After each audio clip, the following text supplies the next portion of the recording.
I'm sharing my favorite books of the year so far in 2024. As of about July, I have read 100 books, so I'm excited to share my top 3 favorites with you. I decided to pick one from the romance genre, one from mysteries and thrillers, and one from fantasy, since those are the 3 genres that I read the most. Starting off with my favorite romance of the year so far, I had to go with my girl Tessa Bailey. She has actually released 2 books this year that are absolutely at the top of my list. And they go together in a series. Those books are Fangirl Down and The Au Pair Affair. This is Tessa's first foray into sports romance, and man, she is killing it. Fangirl Down was basically written for me. It's actually a golf romance, which is extremely rare in this genre. It's honestly the first golf romance that I've ever even heard of. So if you have more recommendations, let me know, because I love the game, everything about it. I love following professional golf, so it was so much fun to see this portrayed in a romance book. As you might guess from the title, Fangirl Down features one of a professional golfer's biggest fans who ends up becoming his caddy and turns into a spicy romantic relationship. This book has the perfect amount of steam mixed with a ton of heart as Wells and his Belle figure out how to get his career back on track. And then a quick shout out to the second one, The Au Pair Affair. It continues in the sports romance theme, featuring 2 characters who are briefly referenced in Fangirl Down, so it was a ton of fun to get to see their story played out. In this one, it's a hockey romance, so we've got a kind of surly, getting older professional hockey player who needs a nanny for his daughter. Enter Tallulah, who becomes a part of their life in just the biggest of ways. Burgess and Tallulah have to figure out this unique dynamic. There is a ton of chemistry between them, but they're trying to figure out how to navigate this employer-nanny situation. And obviously there's the daughter to consider as well, who is a phenomenal side character. Overall, this was another just fabulous romance book from Tessa Bailey. The thriller that I picked is First Lie Wins by Ashley Elston. And honestly, this took the book world by storm. It's a pretty unique thriller in the fact that it's not super suspenseful or creepy, and no one gets murdered or anything, so it's a little bit different from anything that I've ever read. The basic premise is that there's this woman who is working for a Mr. Smith, who is given a new name and backstory for each job that she completes for him. When we meet her, she is Evie, and she has wormed her way into this man's heart, and she's become his fiance, and we're trying to figure out what the dynamic is between them and what she's really there to set out to do.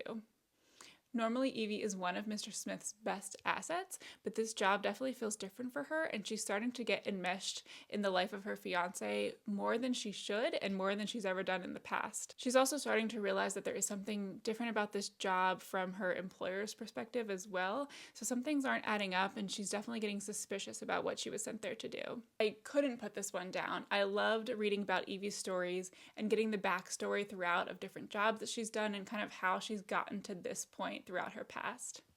I recommended this to a few people who normally either don't read thrillers or love like gory murder mysteries, and everyone that has read this has absolutely loved it, so this is a phenomenal read. And lastly, for my fantasy choice, I picked Heartless Hunter by Kristen Ciccarelli. It is a new fantasy book on the scene in 2024, and it absolutely won over my heart. Book 2 is coming out soon, and I cannot wait to get my hands on it. I also love that it's only going to be a duology, so you know you're getting the beginning and the end of the story kind of right away. Like, you don't have to wait a super long time for the story to wrap up or dive into something where there's going to be 7 or 8 books that you have to get through. It's kind of a quick fantasy series with just enough material to grab you and keep your attention, but it doesn't drag on. Heartless Hunter is basically a thrilling cat and mouse game between a witch and a witch hunter. So in this land, witches are exiled and are hunted down, and our main character is a witch in secret. Rune has desperately tried to hide her true nature, and she's devoted her life to helping save other witches before they are caught. She covers her tracks by acting like a ditzy socialite and using her connections to uncover what these witch hunters are actually planning to do. And when the opportunity arises to woo the worst witch hunter of all, she grabs it. Gideon also somewhat suspects Rune that she might be more than what meets the eye. So these two both kind of play out this courtship, but there's more at stake for both of them. And there's also something definitely brewing between them. It is a dangerous game the more time they spend together, because they start to unravel more of their secrets, but also start developing this romantic relationship as well. Like I said, I can't wait for book 2. I'm really excited to see where the story goes from here and see how this series wraps up. My other quick honorable mentions for my favorite books of the year in the romance category would be the Done and Dusted and Swift and Saddled romance books by Lila Sage. These are cowboy romances and they are just phenomenal. They don't feel dated or overdone. It's just these romances take place on a ranch. They're modern day love stories and they have a colorful cast of characters focusing on a couple different family members that own this one ranch.